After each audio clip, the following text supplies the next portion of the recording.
참으로 어린이들은 보기만 해도 미소가 지어집니다. 오늘 요나서 말씀 가지고 제가 두 번에 걸쳐서 말씀을 나누려고 하는데요. 6월은 현충일도 있고 한국 전쟁도 있었고 또 좀 민족을 생각하는 그런 달이기도 하잖아요. 그래서 요나서를 보면서 우리가 어떤 하나님의 백성으로 어떤 시각을 가지고 이 땅에서 살아가야 될 것인가라는 그런 주제를 생각하기에 좋은 말씀인 것 같아서 요나서 말씀을 나누고자 합니다. 요나서 전체를 다 얘기하면 좋겠지만 오늘 1장 2장만 나누기로 하는데 한번 PPT 띄워주시면, 요나서라는 성경을 처음 들어본다 라고 하는 분 계시겠죠? 손 들지 마시고 마음의 손을 들어주십시오. 처음 보시죠? 아마 많이 들어본 분들이 있을 거고 처음 접하는 분도 있을 것 같습니다. 그래서 1장, 2장, 3장, 4장까지 밖에 없는 짧은 성경입니다. 그래서 여러분 1장, 2장만 오늘 나눌 텐데 1장, 2장에도 기승전결이 있습니다. 그리고 또 3장, 4장에도 기승전결이 있습니다. 굉장히 좀 대칭되는 그런 구조로 요나서 전체가 기록되었습니다.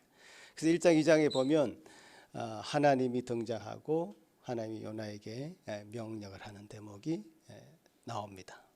하나님 말씀하시면 요나가 어떻게 반응을 하는 대목이 처음 나오죠. 그게 기고요. 그 다음에 어떤 일이 이제 펼쳐집니다. 요나가 하나님의 말씀을 잘 듣고 그 일을 행했으면 어떤 일도 일어나지 않았을 텐데 요나는 하나님의 피해서 달아나죠. 달아나서 배를 타게 되고 거기서 선원들을 만나게 됩니다. 이 세상 사람들을 만나게 되죠. 그리고 또 요나가 물에 빠지는 자신을 물에 던지는 선원들에 의해서 물에 던져짐을 당하는데 그 선원들이 그 일을 통해서 하나님을 또 만나게 되는 그런 사건들이 아주 복잡하게 이렇게 펼쳐집니다.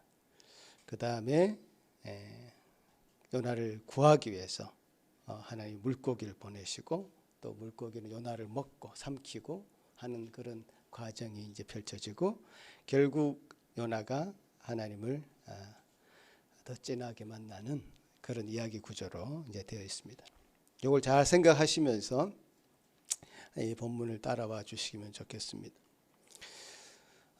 하나님께서 하나님의 선지자는 뭐죠? 하나님의 뜻을 전하는 사람이죠.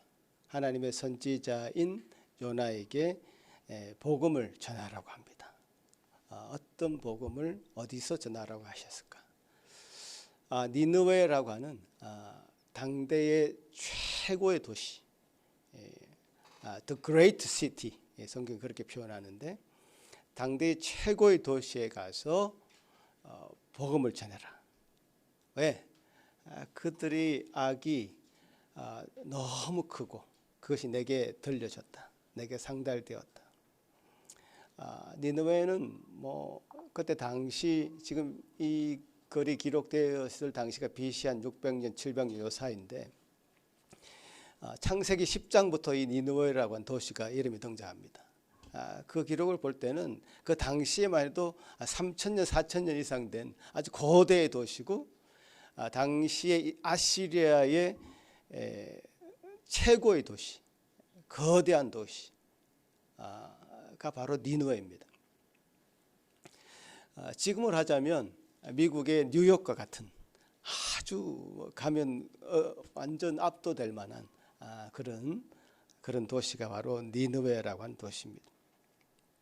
그들은 거대한 성을 쌓았습니다.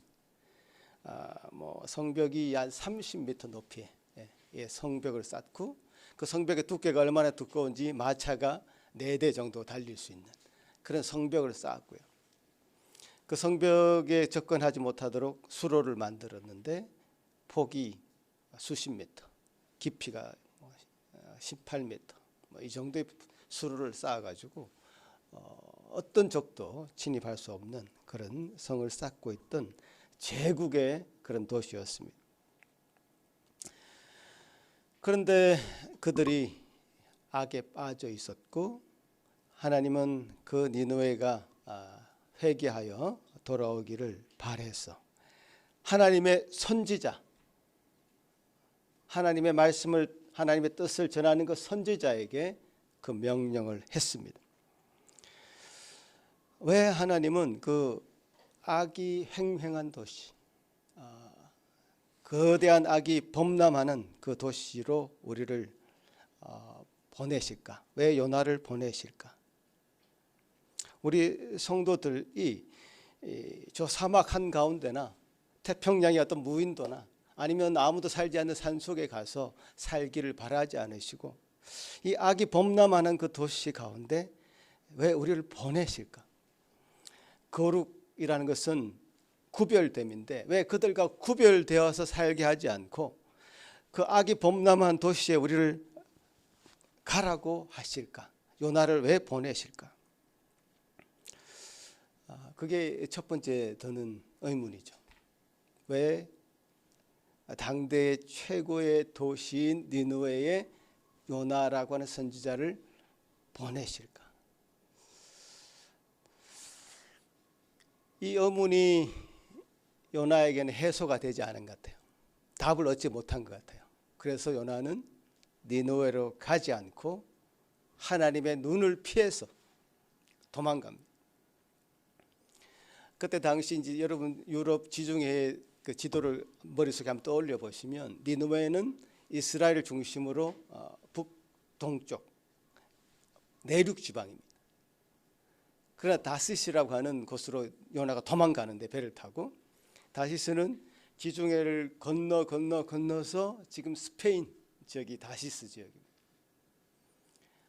그때 당시 땅끝이라고 그랬습니다. 그 뒤에는 아무것도 없는 줄 알았죠. 땅끝 당연히 거대한 도시 니느웨와는 비교되는 아주 작은 시골 같은 아무도 살지 않을 것 같은 그런 도시로 요나는 도망가고 있었죠.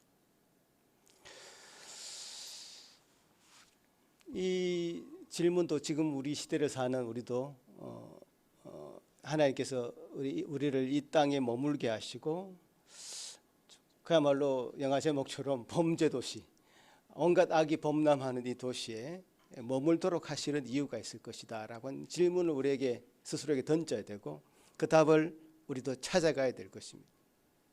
왜 이곳에 머물게 하실까? 난 그저 산에 오두막 하나 짓고 자연인처럼 살고 싶은데 아무 접촉도 없고 그럼 스트레스 받을 일도 없고 그냥 자연을 보면서 유유낙낙하면서 신선처럼 살고 싶은데 이런 생각이 왜 안 들겠습니까?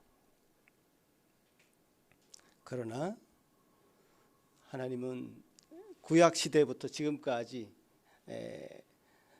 하나님의 그 사역이 전개되었던 그 방향을 보면 대도시 중심으로 사역이 진행되었습니다. 뭐 애굽의 대도시들 그리고 예루살렘 그 사도 바울이 복음을 전했던 그 도시들을 보면 당대 최고 3대 도시라고 일컬어졌던 안디옥을 중심으로 고린도, 아테네 그리고 결국 로마까지 가잖아요. 최대 도시들, 거점 도시들을 중심으로 사도 바울은 복음을 전했고 교회를 세웠습니다. 복음이 전해지는 곳에 당연히 교회가 세워졌죠. 지금도 전 세계 인구의 60% 이상은 다 대도시에 몰려 있습니다. 그죠? 하나님의 복음이 자연을 대상으로 하지 않고 정말 사람을 위한 사역이라면 당연히 도시에 집중되어 있습니다. 도시는 그야말로 불법이 난무합니다. 매춘, 마약 문제, 또 그 당연히 도시에는 슬럼가가 형성되어 있죠. 교통도 복잡하고 공기도 탁합니다. 그곳에 머물러야 할 이유가 있는 것이죠. 왜? 하나님은 우리 인간에게 관심하고 있기 때문에 그렇습니다. 그래서 요나에게 온갖 인간 군상들의 죄악이 넘쳐난 도시 느네웨로 가라고 명령을 하신 것입니다. 그런데 아직 답을 찾지 못한 어떤 다른 생각이 있었던 이 요나, 하나님의 말씀을 전하는 선지자임에도 불구하고 그 명령을 거부하고 도망가죠. 요나는 하나님께 반항하고 있는데요, 우리 저와 여러분의 모습이라고 생각하시면 될 것 같습니다. 여러분 생각이 일치하지 않으면, 하나님의 뜻과 우리의 생각이 일치하지 않으면 일단 반항하고 보는 게 우리 인간의 습성입니다. 지금도 여러분도 아마 계속 반항하고 있을 겁니다. 어떤 부분에서 하나님의 말씀에, 하나님의 뜻에 인정되는 부분은 엎드러지지만 좀 뭔가 아닌 것 같아, 내가 좀 받아들일 수가 없어 라고 하는 부분들이 여러분 아직 있을 겁니다. 열심히 반항하십시오. 하나님을 반항해서 니느웨로 가지 않고 다시스로 떠났던 그 요나를 하나님 내버려 두지 않죠. 하나님은 한자 말로 무소부지하다, 아니 계신 곳이 없다, 하나님을 피할 수 있을 것이라고 생각했는데 요나는 피할 수 없었어요. 하나님의 눈을 피해서 도망간다는 말이 요나서 1장에 2번이나 반복해서 나옵니다. 하나님을 피해서 도망간다, 하나님의 눈을 피해서 도망간다. 하나님 무소부지한 분이죠. 어디든지 계십니다. 여러분 골방의 문을 다 닫아놓고 혼자 아무도 안 본다고 생각하는 그 공간에 하나님 계시고요, 이불을 뒤집어 쓰고 있어도 하나님 계십니다. 저 망망대해 배를 타고 가면 정말 아무것도 보이지 않는 그런 때를 만날 때도 있죠. 그곳에도 하나님이 계십니다. 하나님의 펼쳐진 손은 인간이 아무리 자신을 감추려고 해도, 하나님을 떠나려고 해도 하나님은 그곳에 이미 가 계십니다. 온 땅에 거하시는 분이십니다. 저 한국 땅도, 호주 땅도, 밴쿠버도, 태양은 어디든지 다 비치잖아요. 이 태양을 만드신 하나님이 비치지 못할 그 곳이 없고 미치지 못할 곳이 없습니다. 매우 어리석은 요나의 선택이었다는 것을 우리는 잘 압니다. 근데 인간은 그런 어리석은 선택을 하죠. 계속. 저와 여러분이 그렇습니다. 어리석은 선택을 계속합니다. 도망가려고 피합니다. 부정합니다. 반항합니다. 그러는 인간이 이제 하나님 앞에 어떻게 자신을 알아가느냐라고 하는 과정이 지금 요나서에 계속 기록이 되는 거거든요. 요나는 어렴풋하게 그가 다시스로 도망갔던 그 이유를 요나서 나중에 4장에 보면 어렴풋하게 드러냅니다. 왜 내가 니느웨에 가지 않고, 하나님의 명령을 듣지 않고, 선지자인데, 적어도 선지자인데 하나님의 명령을 듣지 않고 그를 거부하고 도망갔을까? 성경이 기록하고 있는 내용을 보면 그는 민족주의적 반감이 그에게 있었다라고 해석할 수 있습니다. 니느웨는요, 다른 나라가 아니라, 다른 나라의 도시가 아니라 지금 이스라엘을 괴롭히는 열방의 도시였습니다. 아주 민족주의적으로 반감이 생길 수밖에 없는 그런 나라의 대도시였습니다. 유대인들 입장에서는 저 적국이 빨리, 하루 아침에 빨리 망하기를 기도하고 있었지 결코 그 나라가 회개해서 돌이키기를 바라지 않는 겁니다. 여러분, 이런 대목에서 우리는 한국과 일본의 관계를 상상해 보면 좋습니다. 여러분 간접적으로 경험해봤고 역사를 통해서 읽어봤겠지만, 지금 우리 대한민국은 1945년도 해방될 때까지 36년 동안 일본의 식민 치하를 경험했습니다. 그게 뭐 이제 80년밖에 안 된 그런 이야기죠. 우리 할아버지 때는 그런 일을 경험했습니다. 그죠? 그래서 그 일본과 우리나라의 그 민족 감정이라는 것이 굉장히 잘 드러나는 때가 바로 축구할 때죠. 축구. 여러분 뭐 축구할 때 일본하고 시합을 하면 일본하고는 가위바위보도 지면 안 된다고 이제 가위바위보에서도 이겨야 된다. 그래서 민족 감정이 막 일어납니다. 식민지를 겪어보지도 못한 그 근처도 가보지 못한 저와 여러분이 그런 감정을 아직 가지고 있단 말이에요. 그럼 우리 독립운동을 했던 우리 선조들은 어떤 감정을 가질까요? 일본을 보면 저 나라 빨리 좀 망했으면 좋겠다. 지진이나 좀 더 나지.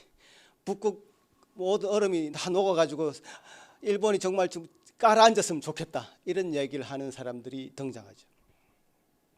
그런 말을 하는 사람들이 애국지사처럼 보이죠. 축구 이야기를 좀 더 하면 우리 한국이 월드컵 처음 나간 때가 1954년입니다. 그 일본에서 해방되고 나서 45년 해방되고 나 8년 정도. 그리고 1950년에 한국 전쟁이 터지죠. 한국 전쟁 50년 6월 25일에 터졌고 53년까지 3년 동안 전쟁을 합니다. 그래 한 6개월 전쟁이 끝나고 한 6개월 정도 됐던 시점에 1954년에 처음으로 월드컵에 출전할 어떤 무슨 시도를 하게 됩니다. 우리도 축구를 한번 해보자. 자, 전쟁의 폐허 속에서 당시 한국은 그야말로 세계 최고의 빈국이었습니다.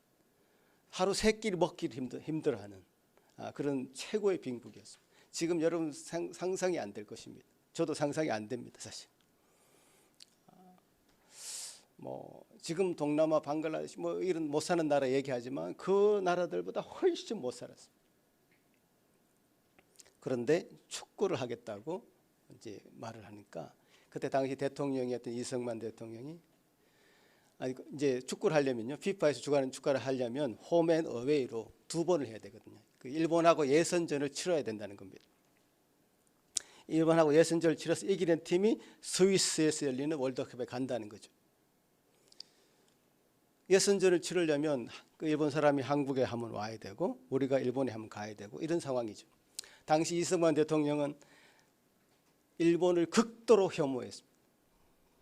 너무너무 싫다.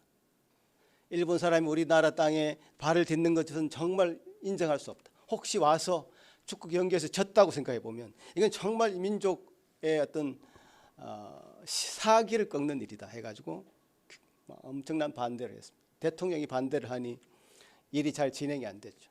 당시 이제 국회 국무총리까지 지냈던 장택상이라는 분이 축구협회 회장이었습니다. 그분이 집요하게 설득합니다. 조건을 내겁니다. 그 일본 사람들 여기 오지 않고 우리가 2번 일본에 가서 도쿄에서 2번 경기를 하겠습니다. 우리 대한민국 선수들이 지면 배를 타고 오는 동안에 현해탄, 대한해협이죠. 현해탄 다 물에 빠져 죽겠습니다. 각서를 씁니다. 진짜로 물에 빠져 죽었을 겁니다. 졌으면. 근데 감사하게도 2번 경기를 거기서 했는데 첫 번째 경기 5대1, 두 번째 경기 2대2. 한국이 결국 스위스까지 월드컵을 참가하게 됩니다. 이게 하나의 어떤 스토리인데 어떤 국민 감정을 느낄 수 있는 거죠. 일본에 대한 그 감정. 지금도 우리도 느끼고 있는 그 감정. 그때는 더 했을 것이다. 지금 우리가 어렴풋하게 연하가 가졌을 그 아시리아라고 하는 강대국의 그 니느웨라는 도시에 대한 감정을 간접적으로 조금 느껴보고자 제가 이 이야기를 드린 겁니다. 아주 뿌리 깊게 박혀 있는 정말 대결구도. 저들을 꺾지 않으면 짓밟힐 수밖에 없는 국제사회의 정세. 이런 것이 선지자였던 요나에게서조차도 그것에 매몰되어서 하나님의 말씀을 전하는 일에 반항하고 도망쳤다는 얘기죠. 그 요나는 한 사람의 선지자로서 이런 모습을 보이고 있는데, 그럼 그 시대의 이스라엘은 어땠을까? 전체 민족. 요나가 그 시대를 대변해주고 있다고 보여지죠. 이스라엘은 당연히 전체가 저 원수나라 아시리아, 원수나라 저 니느웨, 저 성이 왜 멸망되지 않을까? 복음을 전하기는커녕 저주를 퍼붓고 악담을 퍼붓는 것이 그들의 일이었겠고, 그들의 사명이었을 거고, 그런 일을 위해서 그들은 목숨을 바쳤을 것입니다. 이스라엘 나라 전체가 그렇다는 것을 지금 요나 한 사람이 그대로 보여주는, 요나가 이스라엘의 축소판인 것이죠. 그런데 가만히 생각해 보면 유대인들, 이스라엘 나라는 어떻게 부름을 받은 나라입니까? 자기 나라만을 위해서, 유대인들만을 위해서 세워진 나라가 애초에 아니었습니다. 하나님이 이스라엘을 부르실 때, 아브라함을 통해서 이 이스라엘을 건설하실 때, 아브라함을 통해서 이 나라가 온 세계 복의 통로가 되도록, 열방의 복을 전하는 복의 통로가 되도록 하기 위해서 하나님은 아브라함을 부르셨고, 아브라함을 통해서 열방을 구원하시기 위한 하나님의 나라로 세운 것이 바로 이스라엘인데, 이 민족주의적 감정 때문에 열방의 통로가 되는, 복의 통로가 되는 그 하나님의 큰 일을 놓치고 있는 이스라엘의 모습. 창세기 12장 2절 3절을 한번 같이 읽어보겠습니다. 애초에 하나님께서 이스라엘을 어떤 민족으로 부르셨는가를 창세기 12장이 알려주고 있습니다. 같이 한번 읽겠습니다. 시작. 내가 너로 큰 민족을 이루고 내게 복을 주어 내 이름을 창대하게 하리니 너는 복이 될지라.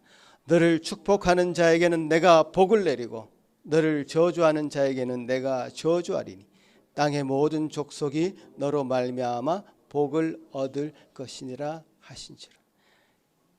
이걸 이스라엘 민족의 그야말로 국훈이죠. 국훈.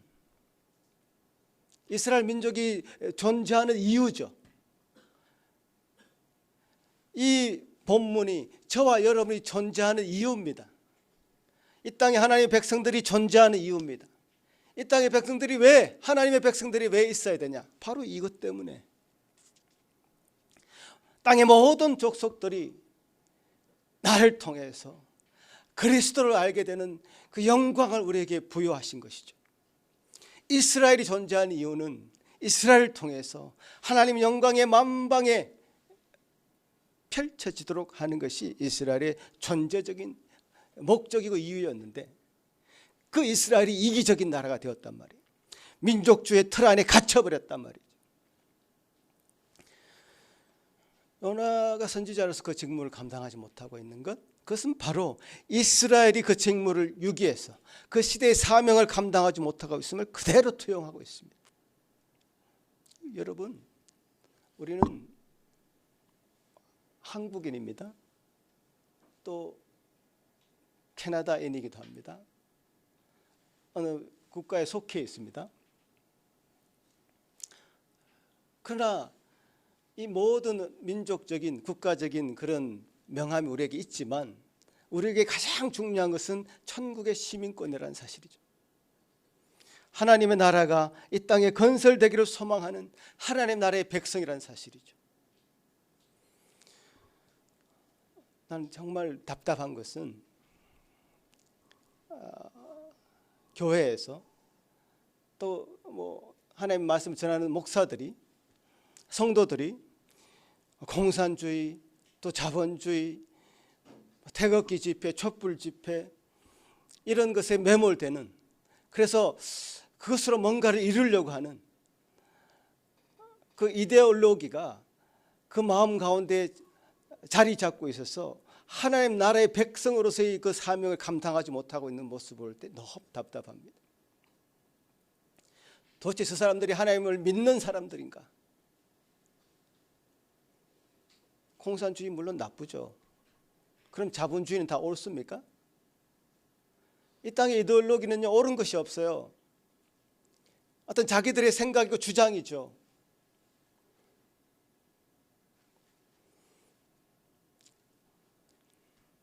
그 정도의 수준으로 넘어가야 될 일이죠. 우리가 그것을 통해서 이 땅에 뭔가를 새로운 나라를 건설하겠다? 이데올로기로는 이룰 수 없는 일입니다. 자기 주장이고 자기 가치관이죠. 그러나 그 너머에 그 한참 차원이 높은 수준의 하나님의 백성들의 그 생각들이 있는 거죠. 하나님의 백성의 그 하나님의 말씀이 있는 것이죠. 거기에 복음이 있는 것이죠. 하나님 나라가 건설되고 있는 것이죠.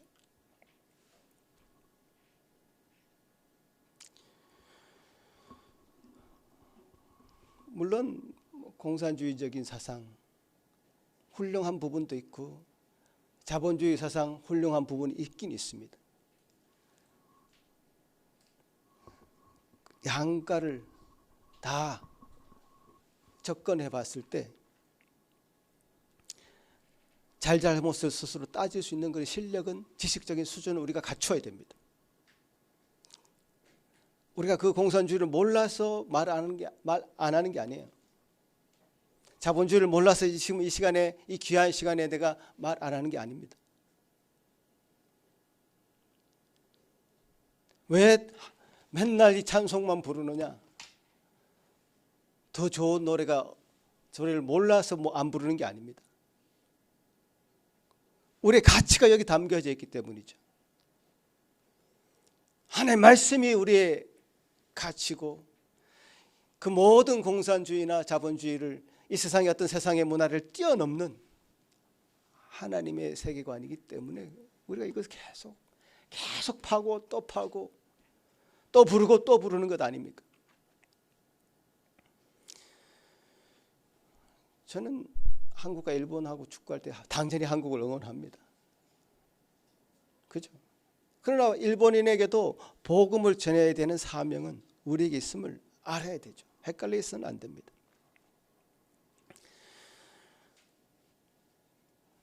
그 요나를 하나님이 그냥 내버려 뒀겠습니까? 하나님 눈을 피해서 도망가는 그 요나, 저 멀리 배를 타고 한정 없는 곳으로 도망가고 가면 끝일 것 같은 그런 요나를 가만히 내버려 뒀겠습니까? 폭풍을 사용하십니다. 높은 파도를 사용하십니다. 풍랑의 위험 속에 빠뜨리십니다. 요나뿐만 아니라 요나 때문에 그 배에 함께 타고 있던 선원들도 위험에 빠집니다. 이게 하나의 큰 사건이기도 하지만 비유적으로 이렇게 해석할 수 있습니다.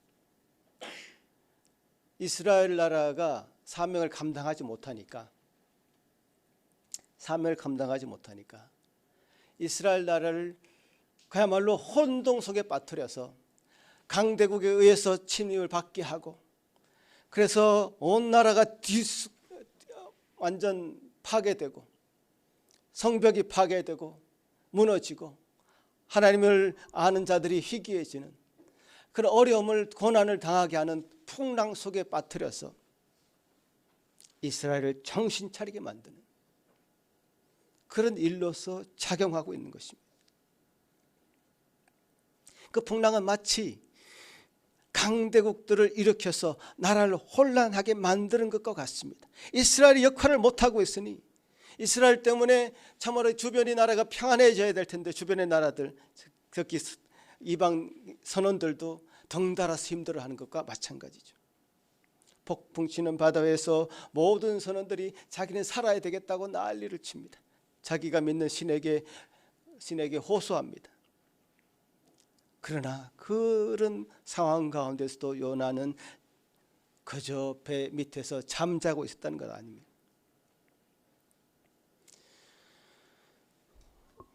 요나가 깨어나지 못하고 있으니 그 선장이 와서 난리를 칩니다. 요나, 제발 일어나라. 하나님을 알지 못하던 이방인 선장이 다그쳐서 요나로 하여금 하나님께 기도하게 만듭니다. 요나가 정신 못 차리고 있으니 이방인으로 하여금 요나에게 정신 차리게 만드는 겁니다. 우리가 정신 못 차리고 있으면요, 다른 사람들이 왜 너 기도하지 않느냐, 세상 사람들이 이렇게 우리를 정신 차리게 만드는 일을 하나님 그렇게 일을 만드실 것이다. 지금도 그것은 동일합니다. 이 장면은요, 로마서의 이 대목이 굉장히 떠오르는 한 대목입니다. 이스라엘이 제사장 역할을 감당하지 못하는 것을 보고 사도 바울이 아주 그 뼈에 사무치는 이야기를 하는 대목이 로마서 11장에 나옵니다. 한번 보시겠습니다. 같이 한번 읽어보겠습니다. 시작. 그러므로 내가 말하노니 그들이 넘어지기까지 실족하였느냐? 그럴 수 없느니라. 그들이 넘어짐으로 구원이 이방인에게 이르러 이스라엘로 시기하게 함이니라. 그들의 넘어짐이 세상의 풍성함이 되며 그들의 실패가 이방인의 풍성함이 되거든 하물며 그들의 충만함이리요. 내가 이방인인 너에게 말하노라. 내가 이방인의 사도인 만큼 내 직분을 영광스럽게 여기노니 이는 혹 내 권력을 아무쪼록 시기하게 하여 그들 중에서 얼마를 구원하려 함이라. 이스라엘이 지금 예수님이 와도 예수 그리스도를 받아들이지 못하는 그런 암흑 가운데 빠져 있습니다. 이스라엘은 넘어졌습니다. 구원이 이방인에게로 넘어갔습니다. 이방인들이 믿음으로 돌아옵니다. 교회로 들어옵니다. 이런 일들을 통해서 이스라엘이 시기하게끔 만들었으라도 정신 차리게 만드시는 분이시다. 여러분, 그렇습니다. 우리에게도 그런 일이 일어날 것입니다. 요나가 드디어 정신을 차립니다. 이 일은 나 때문에 생긴 일입니다. 나를 저 바다에 던지십시오. 그러면 이 파도가 잔잔해질 것입니다. 선원들은 고민합니다. 어떻게 이 생사람을 저기 바다에 던지겠는가? 풍랑을 피해 보려고 노력합니다. 그런 말을 요나에게 들었음에도 불구하고 일정 부분 노력을 합니다. 파도가 더 거칠어지죠. 요나가 바다에 던져지지 않으면 파도는 가라앉지 않을 것임을 예견합니다. 요나가 드디어 던져짐을 당합니다. 그 즉시로 파도가 가라앉습니다. 자, 요나가 바다에 던져지는 일은 참으로 정해진 일이었던 것 같습니다. 사명을 감당하게 되는 그 요나를 통해서 주변이 평안해집니다. 우리 성도들은요, 어쨌든 요나처럼 이 바다에 던져지기 위해서 온 사람들입니다. 우리의 사명을 감당하면요, 이방 선원들이 하나님을 부르게 되는, 하나님을 알게 되는, 하나님께 경배하고 무릎 꿇게 되는 일이 생기는 겁니다. 이방 선원들 하나님 앞에 경배하게 되고 하나님 앞에 나오게 됩니다. 우리의 존재 목적입니다. 나를 통해서 세상이 그리스도를 알게 하라. 한번 따라합시다. 나를 통해서 세상이 그리스도를 알게 하라. 이 모토를 명심하십시오. 여러분을 통해서 이 세상이 그리스도를 알게 되는 역사가 여러분 인생 가운데 있기를 간절히 바랍니다. 아멘. 그 세상과 경쟁해서 얘기를 하지 말고 이 세상을 위해서 죽으러 왔음을 스스로 인정하십시오. 예수님이 그렇게 하셨고 예수님 우리에게 본을 보여주셨고 우리는 또 그 길을 가는 것이죠. 하나님의 은혜가 우리를 통해서 이 세상 사람들에게 펼쳐지는 것, 그 빛이 이 세상 사람들에게 비춰지는 것, 그것이 우리가 이 땅에 존재하는 이유인 것입니다. 자, 요나가 바다에 던져져서 죽는 것으로 이 이야기가 끝나지 않습니다. 어쩌면 해결의 실마리가 됩니다. 하나님께서 선지자 요나를 구하기 위해서 아이러니하게도 물고기를 보냅니다. 직접 건져 주시지. 아니면 물고기를 통해서 물고기를 약간 이렇게 요나를 이렇게 머리로 들어가지고 물에 빠뜨리지 말고 이렇게 물고기 등에 타고 이렇게 나오게 하시든지, 그렇게 하지 않으시고 물고기를 보내서 물고기가 요나를 잡수시게 만듭니다. 물고기가 요나를 먹게 만든단 말이에요. 이 대목은 참 구원의 방주와 같은 그런 모습이 있는데, 그것은 요나가 되게 하는 아주 굉장히 강력한 체험이었습니다. 물고기 속에서 요나가 3일 동안 기도했던 대목 중에 오늘 본문을 우리가 읽었습니다. 2장은 요나가 기도하는 대목입니다. 물고기 뱃속에 있으면서 요나는 정말 요나가 되게끔, 하나님의 선지자로서의 역할을 감당하게끔 그는 물고기 뱃속에서 기도를 합니다. 참 놀라운 방편이죠. 구원의 방편. 물고기 뱃속에서 3일 동안 주야로 정말 고난이 그에게 찾아왔다고 요나가 고백했듯이, 극심한 고난과 어려움이 요나에게 찾아왔으나 그 일이 요나를 요나되게 했던, 복음이 복음되게 했던, 하나님이 하나님 되게끔 이 땅의 이방 가운데 이방의 빛이 드러나는 그 일로 이 일이 사용되는 것입니다. 정말 드라마죠. 성경은 그저 역사적인 사건을 기술한 책이 아닙니다. 성경은 결국 한 인생이 어떻게 구원을 받는가, 한 인생이 어떻게 구원을 받는가 하는 구원의 서사입니다. 구원의 드라마이죠. 이 책을 통해서, 성경을 통해서 우리는 한 인생이 허우적거리는 이 세상 가운데서 어떻게 구원을 받을 것인가를 이야기하고 있습니다. 그 구원의 길을 열어주신 그리스도를 이 성경을 통해서 소개합니다. 이 시대의 놀라운 구원의 방편은 물고기가 아니라 이 성경책이죠. 성경책을 펼쳐보면 어느 대목에서든지 우리를 구원의 길로 인도해 주시는 그리스도를 발견하게 됩니다. 그 그리스도를 만났을 때 참으로 우리는 이 땅 가운데 축복되고 잘 살고 이것이 아니라, 물고기 뱃속과 같은, 물속의 뱃속에서 3일 동안 고난하며 신음했던 이 요나처럼 어려움도 겪고 여러 가지 아픔도 겪게 되겠지만, 그 고난은 그저 고난으로 끝나는 것이 아니라 우리가 이 땅에 존재하는 이유를 알게 해주는, 우리의 마음을 밝혀주는 그런 일로서 작용하는 그리스도를 만나게 된다는 사실이죠.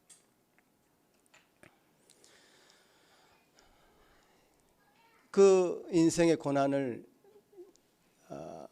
요나서 2장에서 요나는 기도하는 가운데 하나하나 뱉어내고 있습니다. 3일 동안 죽음을 맛보는 시간이었을 것입니다. 성경 한번 띄워주시면 요나서 2장 말씀들 같이 한번 읽어가면서 따라가 봅시다. 3절에 보면 이렇게 고백합니다. 같이 읽겠습니다. 주께서 나를 기쁨 속 바다 가운데 던지셨으므로 큰 물이 나를 둘렀고 주의 파도와 큰 물결이 다 내 위에 넘쳤나이다. 물에 빠져서 허우적거리고 있는 장면이죠. 그를 깊음 속 바다 가운데 던져버렸습니다. 그렇지만 아직 물 표면이죠. 표면에서 허우적거리는 그런 표현이죠. 그 다음에 5절을 같이 읽겠습니다. 물이 나를 영혼까지 들러싸우며 깊음이 나를 에워싸고 바다 불이 내 머리를 감쌌나이다. 물이 내 영혼까지 들렀다. 영혼은 히브리어로 네피쉬, 호흡이라는 뜻입니다. 호흡이라는 뜻도 있는데 물이 이제 코까지 찬 거죠. 표면에서는 수영할 수 있지만 이제 호흡하는 그 코로 입으로 물이 들어가기 시작하면 이제 수영은 못하죠. 가라앉기 시작하죠. 물속으로 더 깊이 빠져가는 것이죠. 그 다음 본문 읽어볼까요? 6절.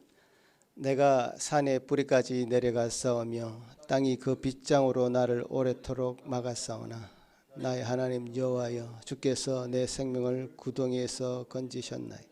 계속 빠져들어갑니다. 산의 뿌리, 바다에도 이렇게 산이 있습니다. 바다 밑바닥 모래에 처박혔습니다. 그냥 힘든 것이 아닙니다. 고난이라는 것은 어떤 패턴이 있습니다. 요걸 지나면 괜찮아질 거야 하는 그 순간 더 내려가 버립니다. 요걸 지나면 괜찮아질 거야 하면서 하는 그 순간 더 내려가 버립니다. 여기 몇 번 반복되다 보면요, 맥을 놔버리죠. 이게 패턴이죠. 고난의 패턴. 그러니까 우리 힘으로 이길 수 있는 건 고난이 아니라고 제가 지난번에 말씀드렸죠. 우리 힘으로 하면 되는데 뭐 돈이 부족해? 나가서 뭐 막일이라도 해서 돈을 벌면 되죠. 그걸 고난이라고 얘기하지 않죠. 그렇게도 할 수 없을 때, 이 병 뭐 내가 뭐 약 잘 먹고 이겨낼 수 있으면 그건 고난이 아니죠. 매니지죠. 컨트롤이죠. 언더 컨트롤, 내가 컨트롤을 할 수 있는 그 안에 있는 것이죠. 고난이 아니죠. out of control, 내가 컨트롤할 수 없는 상황, 어떤 애를 써도 내 힘으로 안 될 것 같은 상황, 그것이 반복될 때 그것은 정말 극심한 고난이죠. 맥을 놔버리죠. 더 이상 살 희망조차 없어지는 그런 순간이 고난의 순간이죠.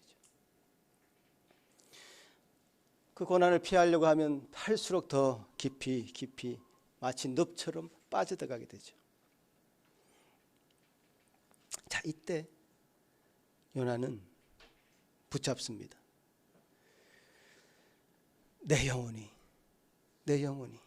내 속에서 피곤해할 때에 마치 내 몸에서 생명이 빠져나가는 듯한 그런 어려움, 완전히 지쳐서 모든 것을 놓게 되는 그런 순간, 그런 상황에서 내가 여호와를 생각했다. 그것이 바로 참 은혜의 순간이죠. 우리 힘으로 할 수 없는 그 순간, 내가 할 수 있는 최선을 다했음에도 내가 이루지 못했던 그 순간, 그 순간에 우리는 하나님의 은혜만이 답이라는 것을 알게 됩니다. 내 모든 것을 포기했을 때, 내 손을 놓았을 때 하나님의 은혜가 찾아옵니다. 하나님의 은혜의 끈은 그렇게 연결이 됩니다. 택한 자에게는 그 끈을 절대로 하나님이 놓지 않으시겠다고 약속했기 때문에, 여러분이 참으로 믿음으로 택한 받은 자라면 하나님이 어느 순간이든지 고난과 고난이 이어지는 끝없는 고난으로 파괴되어져 갈 때 하나님 그때 우리를 붙잡아 올리십니다. 구원은 결국 내가 내 힘으로, 나의 고집으로, 내가 이 땅 가운데 뭔가 한 획을 걷고 살아야지 하면서 이 땅에 썼던 성공을 꿈꾼다고 해서, 그래서 내가 컨트롤할 수 있는 세상으로 만든다고 해서, 그것이 구원이 아니라 오직 구원하시는 분은 여호와의 심을 알게 되는 것, 그것이 바로 진정한 구원의, 요나서 속에 나타난 구원의 서사입니다. 구원은 우리의 잘잘못과 상관없이, 요나가 얼마나 잘못된 선지자입니까? 하나님의 선지자임에도 불구하고 도망가는 저 선지자의 꼴을 보십시오. 우리의 모습과 같습니다. 하나님이 주도하십니다. 하나님이 계속 이끌고 가십니다. 견인하십니다. 우리가 구원과 상관없는 길을 달려갈 때조차도 이미 그곳에 하나님이 계시며, 그 우리가 달려가는 그 길은 실패가 아니고 우리를 깨닫게 해주는 놀라운 사건이 되어서 놀라운 각성을 시키는 요나처럼 그런 사건이 되어서 우리에게 돌아옵니다. 우리는 명심해야 됩니다. 요나처럼 그런 상황이 될 때에도 주님 앞에 엎드려야 됩니다. 감사하는 목소리로 주님 앞에 나아가야 됩니다. 내 전부를 주님 앞에 맡겨야 됩니다.